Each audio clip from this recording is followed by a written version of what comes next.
So being fully happy in the moment with things as they are, and at the same time then emerging out of that and expressing yourself, but without attachment or grasping to having to achieve it, have it, do it. That harmony, that balance of the yin and the yang, that's the real secret.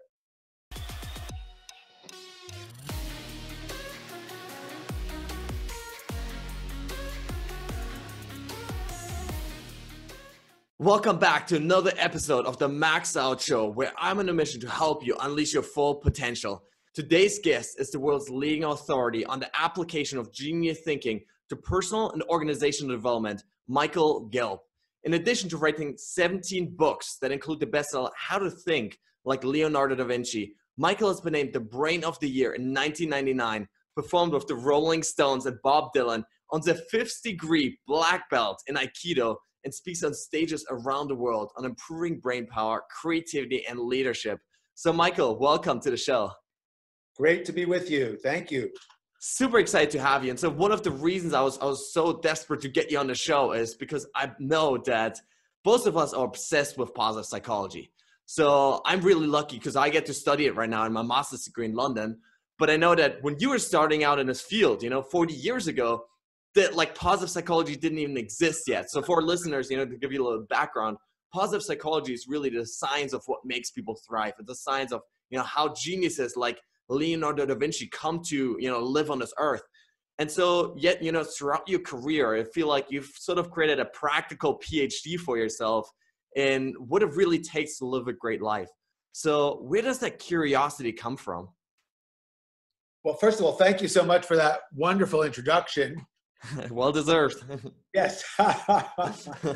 And it is funny what you said about getting a PhD in life through experience, because I actually remember early in my career, I was thinking of going to graduate school to get my PhD in clinical psychology. But in those days, there were no positive psychology programs. It didn't even exist yet. So I remember I made this decision. I remember thinking, should I go spend 4 years trying to get a PhD in something I'm not really passionate about? Or should I just make up my own curriculum and then I'll get hired to teach PhDs? So that's what happened. Yeah, that's what you did. and it's funny because we're all born with that curiosity. It's our birthright. Every child is wildly curious, but most of us just get it beaten out of us. You go to school, teacher says, stop asking so many questions. It happened to Leonardo. It happened to Edison. It happened to Einstein. But somehow, they were never able to stop me. Yeah, and it's so great. In one of your books, you wrote something along the lines of, if Leonardo da Vinci was in grade school today, he'd be drugged up with ADD, right? Because he would people don't understand those kind of people are very different from the norm, right? Yes, and unfortunately, a lot of education was designed really to get people to take their place in bureaucracies, in huge top-down hierarchical organizations, which mostly don't really exist anymore. Even the oldest, most traditional kinds of organization have become much more matrix oriented, much more collaborative, much more diverse. We're in a whole other world that requires a whole other way of thinking.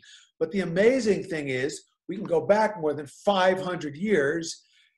Look at what Leonardo da Vinci taught his students, and guess what? It's more applicable now, perhaps, than it was then. That's what a genius he was. He's that far ahead of his time. For sure. And I know, growing up, you had two big superheroes that sort of inspired you. So can you share with us about that and how that impacted you later on?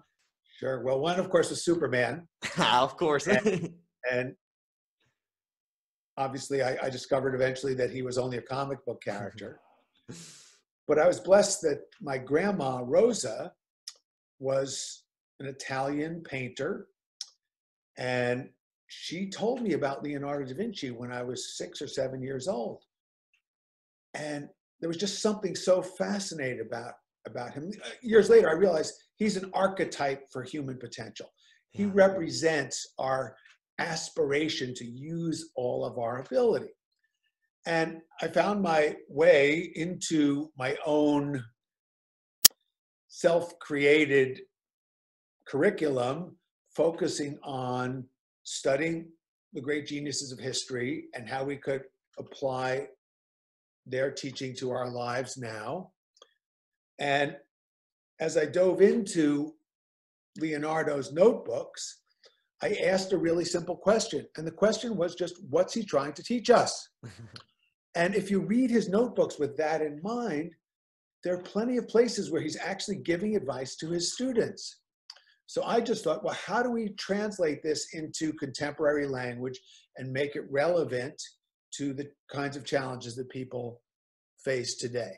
So that's what ultimately gave birth to the book, How to Think Like Leonardo da Vinci. Amazingly, that came out in 1998, but it's actually really going strong because it's universal. You know, it's in 25 languages, and I hear from people all over the world.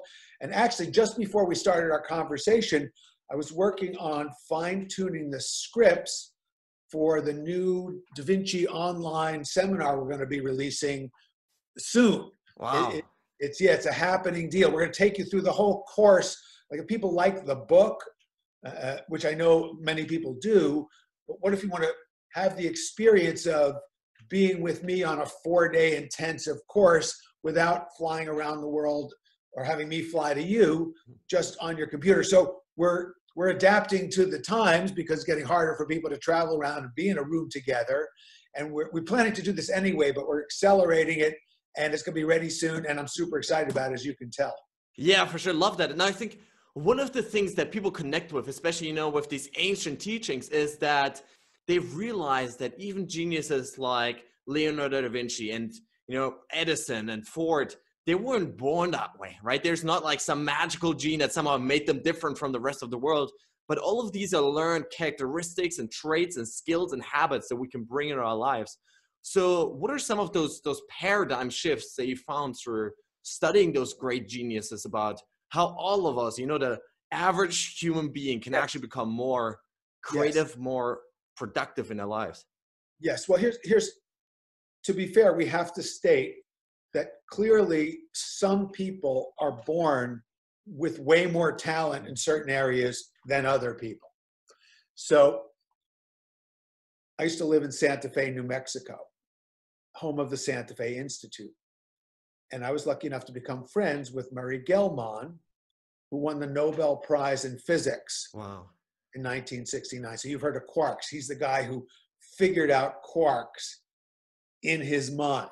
Wow. Math and the equations, figured out the smallest particle. And then a few years later, they built a collider big enough and strong enough that they were able to find out that what he figured out about the fundamental particles of reality was true. Wow, okay, so, but he just came up with it like in his mind. Okay, so he's a stunning, real genius. One thing, I mean, I feel like I know Leonardo, I feel like I know Edison, but Murray was over my house probably 15 times. We drank a lot of good wines together, and I got to talk to him. And it was clear that when he was 5 years old, he was solving advanced math problems in his head that, you know, the truth is I couldn't do now if I worked around the clock. So Murray had more mathematical talent, for example, than I do. And when I was young, my other dream, I have to tell you, my other dream was to be a professional basketball player. Wow, yeah. Oh yeah, I wish. Not the juggling. Oh, that came later, but we'll see. We'll get to the juggling because I love basketball so much. And there was a player for the Boston Celtics named Bob Cousy, and I thought, wow, that's my role model. I'd love to be like him. But I remember the day when I realized I was never going to make it to the NBA in this lifetime. No matter how hard it was just a dose of harsh reality. So clearly, and yet I have friends, I've met friends over the years with amazing athletic talent and amazing, I've been lucky enough to meet great geniuses accomplished people from all these walks of life.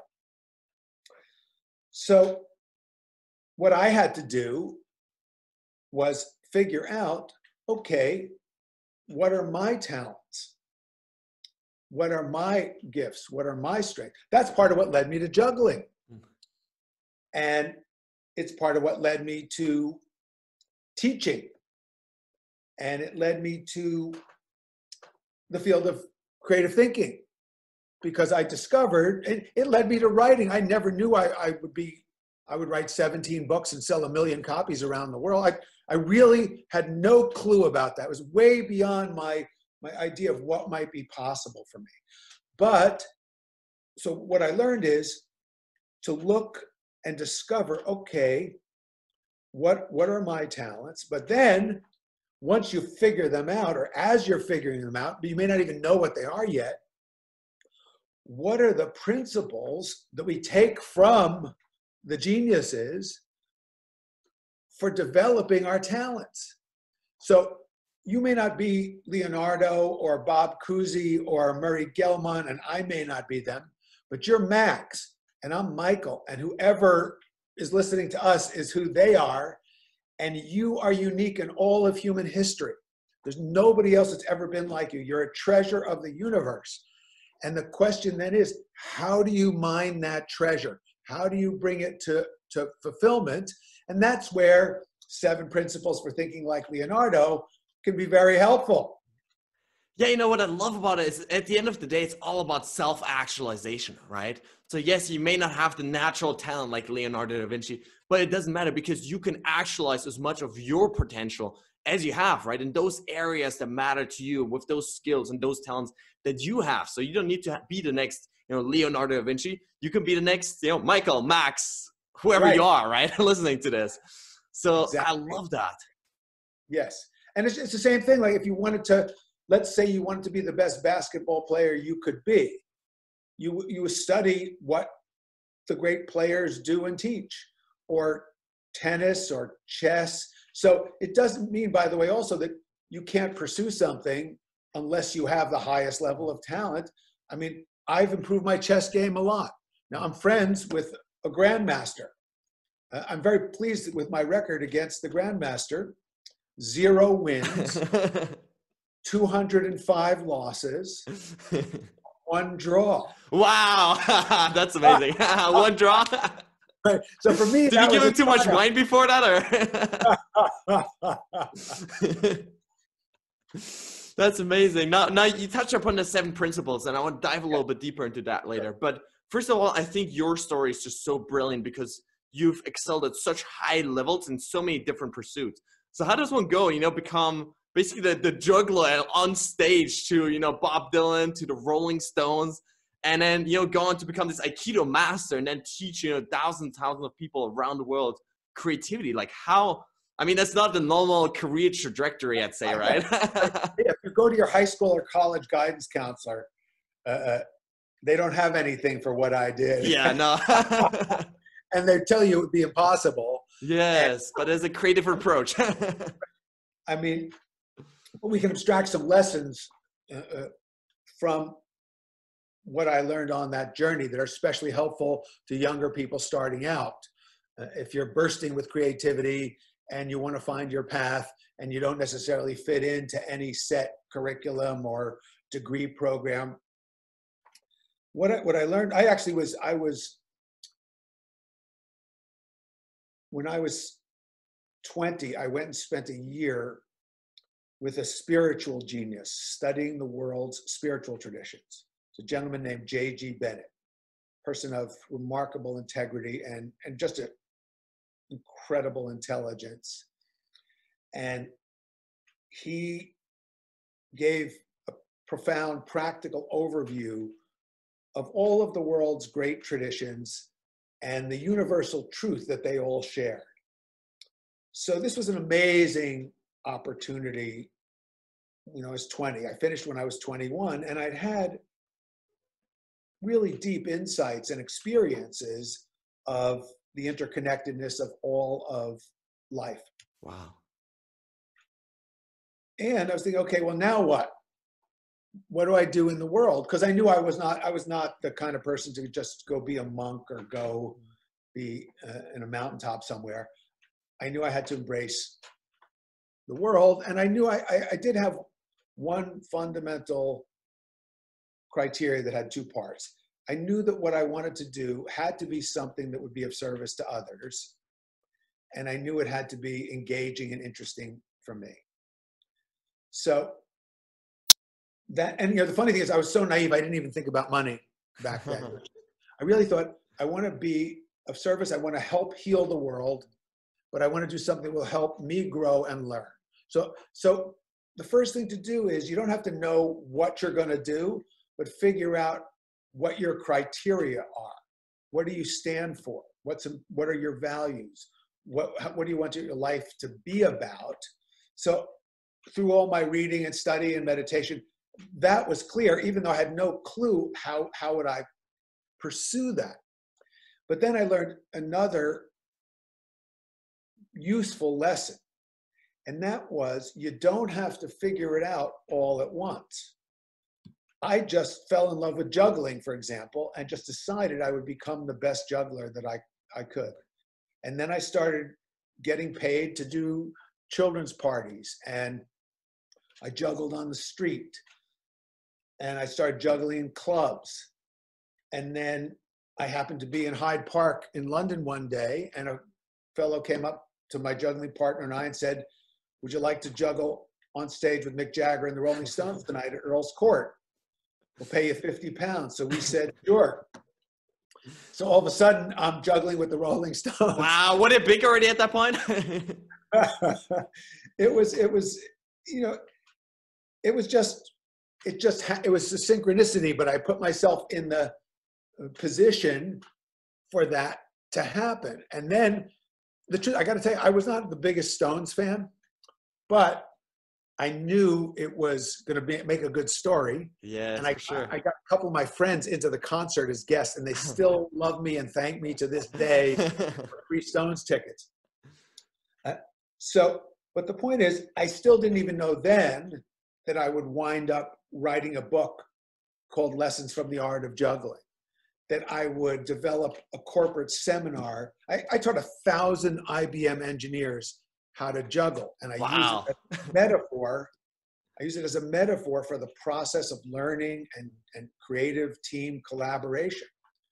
So, I became one of the highest paid jugglers in the history of the world, not by performing, but by abstracting the lessons of juggling and then teaching large corporate audiences how to do this. And you should see what happens when I teach. I still do this to this day. People just start laughing and opening up, and I get them to do it by picking up the balls for each other and helping each other. We create this supportive environment. So somebody gets 3 balls to go around for the first time, and they exult. You hear them go, I got it! Oh! It's so wonderful. So, but I didn't know all that. I just knew, okay, I love juggling. It's a great chance to explore accelerated learning. How good can I get at this? Let's find out. So I started studying all the principles of accelerated learning, applying them to juggling, and I got pretty good. And then I got invited to speak, to perform with the Stones. And then I started working with businesses, and I thought, why don't I teach them juggling? And then it became a book. So that's just one thing. So what I've done, I guess the answer to coming back to your question is, I kept doing one thing at a time that I really loved and figuring out how I could learn it as intensively and achieve as much mastery as possible in the shortest amount of time. That's what I did with martial arts. I fell in love with Aikido. I said, I'm going to get my black belt faster than anybody in the history of my school. And even though you're not supposed to be attached to achieving the result, I was, and I did. And then again, I didn't realize when I was doing that someday I would be teaching Aikido seminars to corporate clients as a metaphor for negotiation and dealing with conflict. So at each stage, each of the books I've written, each of the subjects I've immersed myself in, I did it first because I was passionate about it and I wanted to learn it. I thought it would be fun, and I thought it'd be something that might be helpful for somebody else. And the truth is, some of the things that I've studied have led to tremendous commercial success, and other things haven't been as commercially successful. But that's not the criteria I've ever really used. I just focus on, I stick with it. I've been blessed, to be commercially successful enough that I now have the luxury, and I have had for a while, to just do whatever I want. But I basically always did whatever I wanted anyway. Yeah, right from those early days. No, I love Yeah. that. You know what's so interesting is, like, I mean, you keep churning out books like it's nothing, right? Like almost like one a year almost, right? Over the last 22 years or whatever it is now. And I think it goes back a little bit, at least, to this 100-question exercise, which I think can be really powerful, especially for, like you mentioned, those young people, like myself right now. They're figuring out their life basically and what they want to do. So can you share with us a little bit about that and how we can use that to really figure out what's most important to us? Sure. Well, I'm so glad you mentioned that, Max, because the Da Vinci book, as I mentioned, came out in 1998, and I've gotten so many letters from people over the years who did that 100 questions exercise in the book, and it changed their life. It was the exercise is so good. I put it in another book called Creativity on Demand that came out a few years ago. And I do it myself from time to time, because it's a way you write 100 questions, one sitting. Don't lift your pen off the paper. Doesn't matter if you write nonsense. You just write at least 100 questions. Just keep going. If you like, play some nice music, put on some aromatherapy, whatever you want to do. Use your non-dominant hand if you want to get super creative, have fun. But just the idea is that the first 20 questions people write, they're in their everyday mind. And then you sort of burn through that, and the next 30 questions or so, kind of new territory, but it can also seem a little frustrating and a little stupid. People write questions like, why am I writing these stupid questions? Doesn't matter. You just keep going. Just follow the instructions, because it really works. You get to 70, 80, 90, 100 questions, and now you're in new territory. It gets you to make this breakthrough. And sometimes people get so into it, they write 150, 200 questions. Wow. They just can't stop. Then we have people read their questions and highlight the ones that speak to them the most. But the real breakthrough happens for people. A lot of times they wake up 4 o'clock in the morning, the night after this, or they're walking in the park the next day, or they're driving in their car, or they're in the shower or the bath. And all of a sudden, an insight emerges about some real deep question in their life. And it has a lot of power and a lot of energy. I mean, I've had people tell me that from that exercise, they started a business. I know one fellow started a very successful business. He got the idea from doing the exercise. Wow. It's funny. His business involved creating this service for interviewing authors and selling subscriptions to companies. And he wound up interviewing me on the 100 questions exercise, which was the exercise to start the business that created me being on his show. Love that.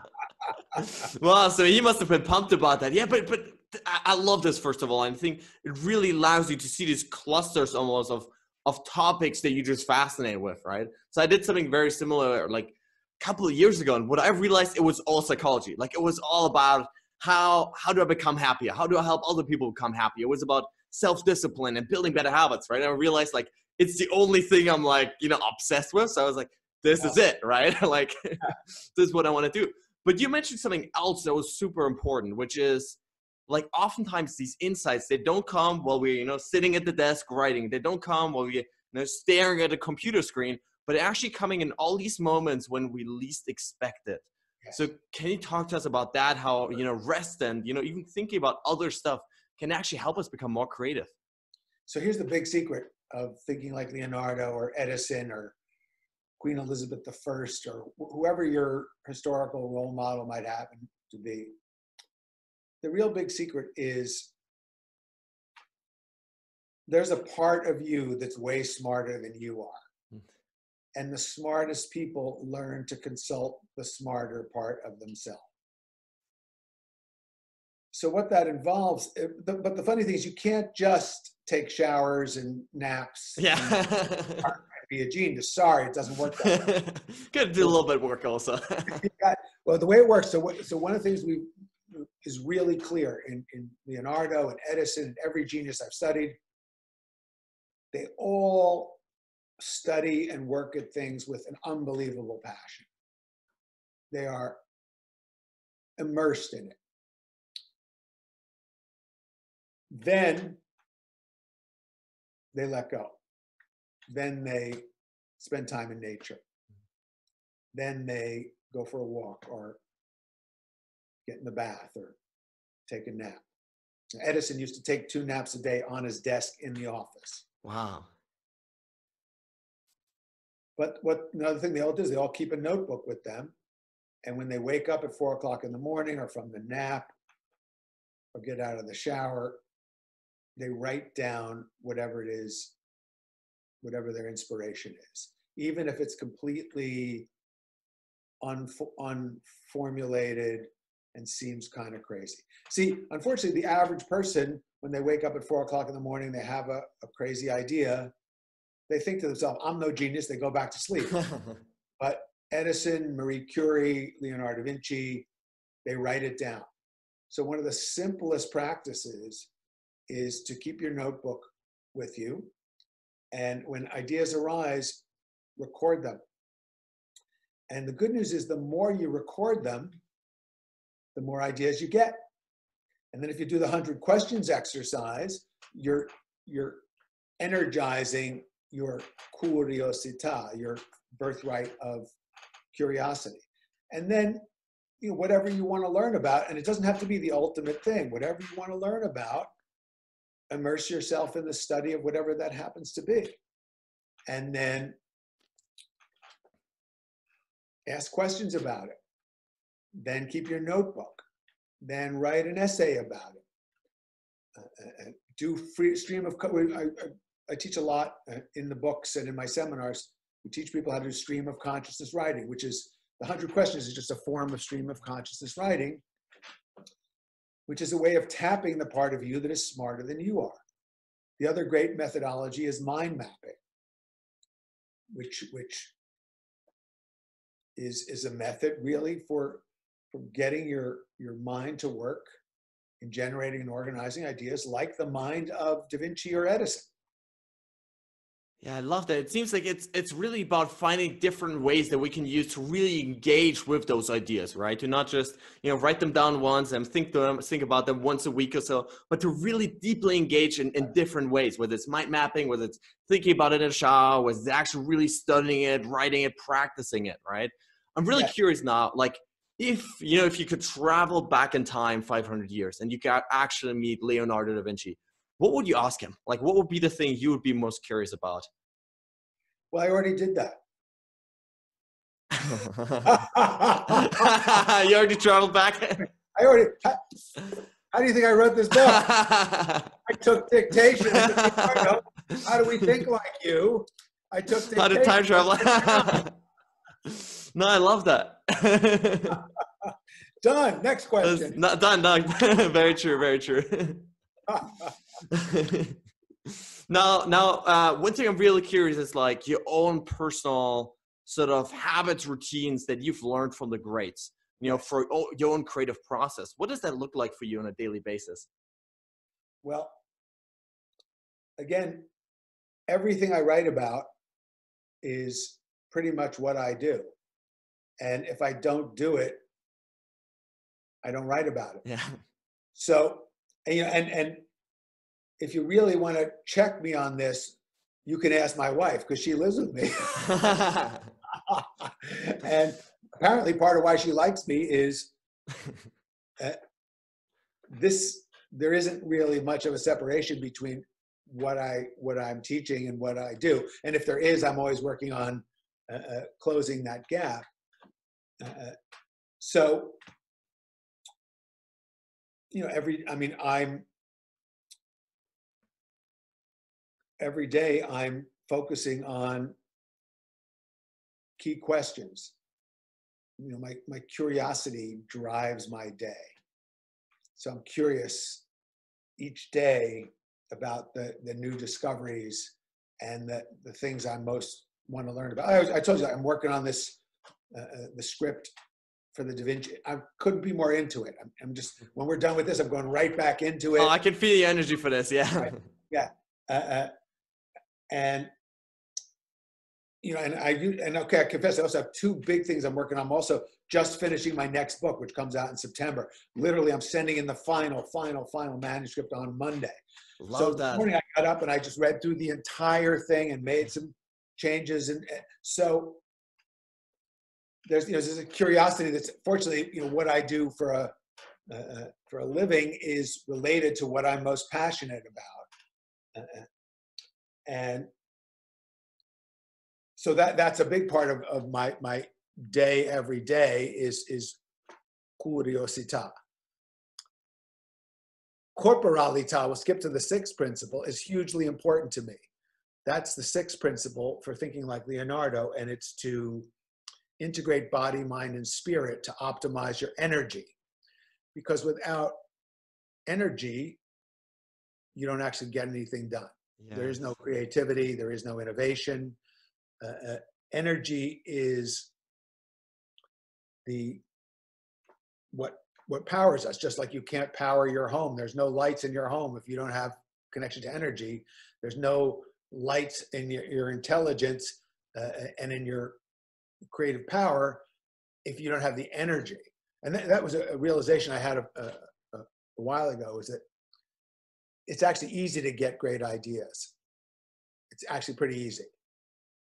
The hard part is accomplishing things. It's following through. It's making it happen. It's manifestation. It's getting it done. It's being accountable.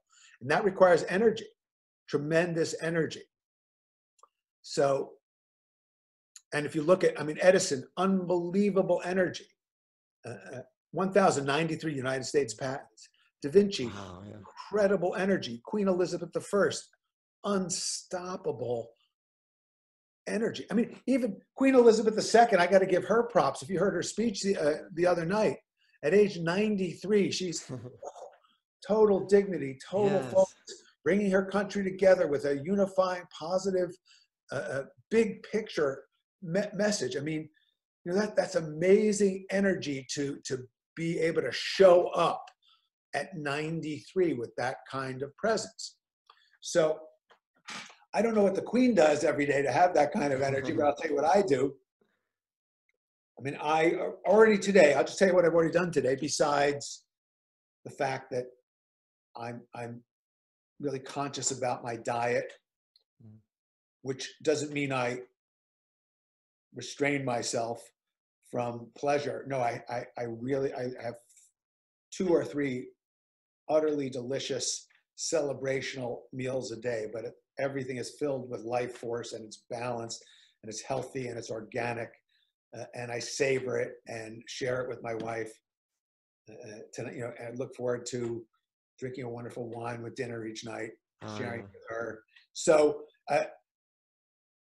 but I get that this aesthetically and nutritionally, this is fuel. Then already today, let's see, what did I do? I rode 3 or 4 miles on my exercise bike downstairs. It's way too windy today to go for our usual walk in the park. It's just a miserable kind of day here today. Oh, yeah. But rode my bike. I did 25 burpees, 25 slow push-ups. Nice. 25 squats, 25 rows with the bands, 25 punches with the bands, 30 curls while walking up and down.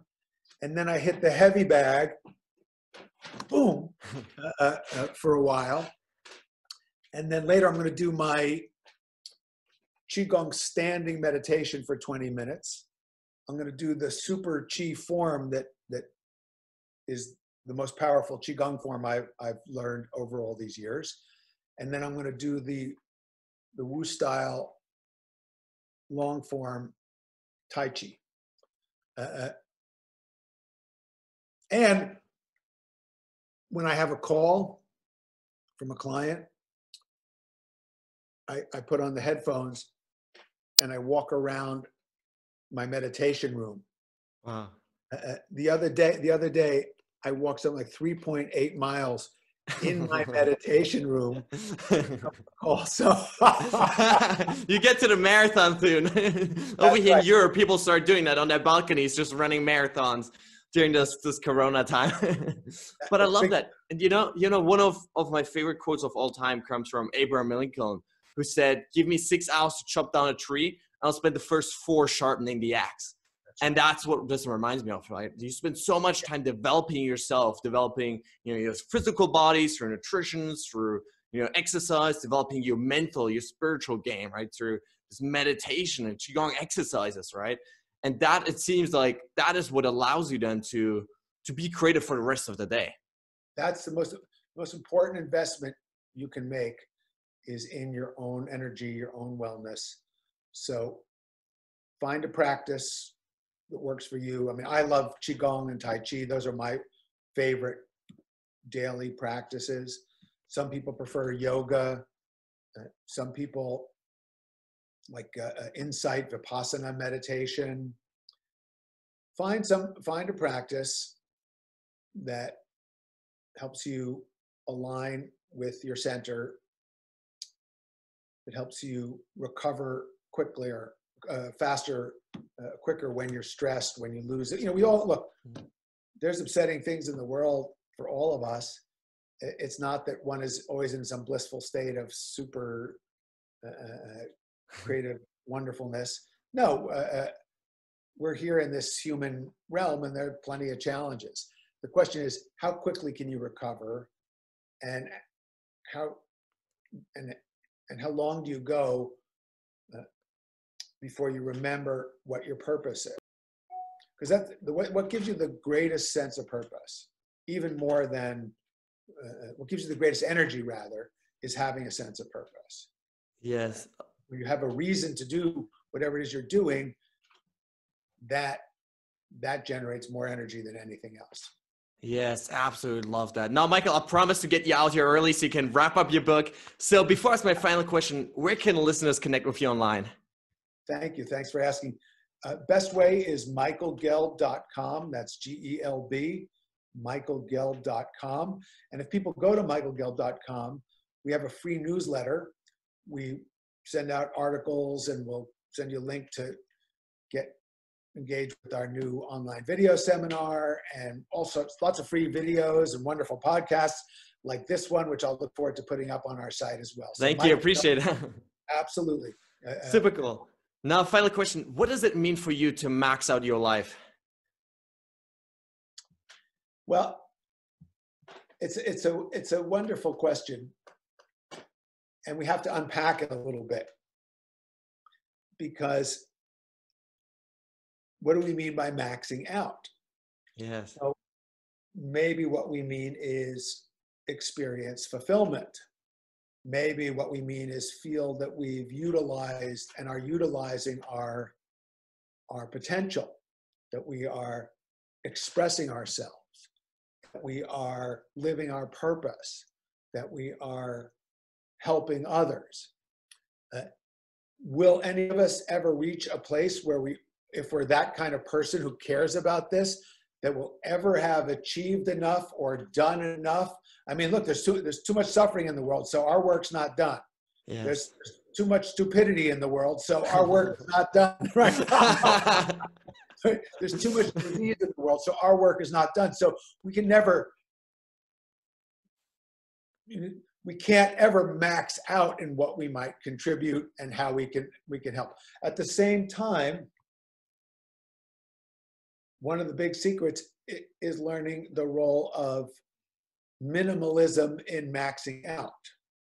That there's time, and one of the big secrets of life is finding this harmony between being fully present with everything as it is and having that be wonderful.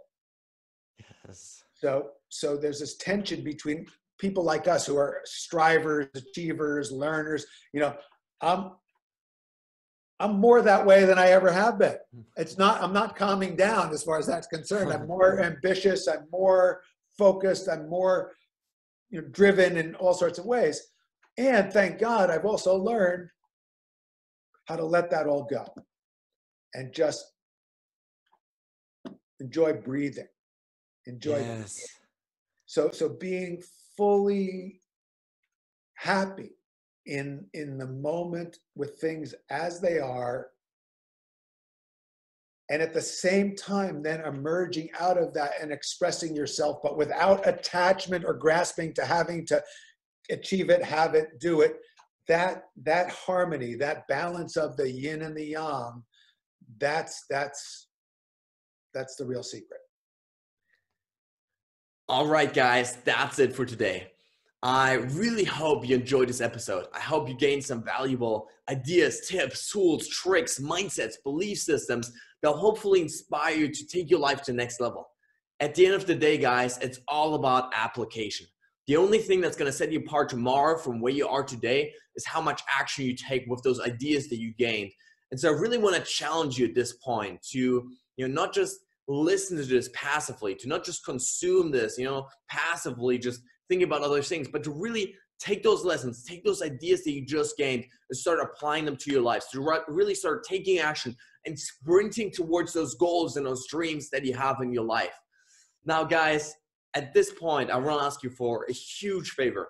If you enjoyed this episode, please consider heading over to iTunes and leaving a review, as that helps me really grow the show and reach more people, impact even more people around the world.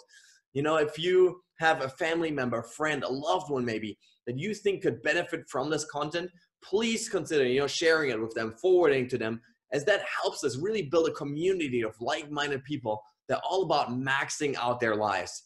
Now, guys, with that being said, thanks so much for tuning in today. I really, really appreciate it. Stay strong and see you tomorrow.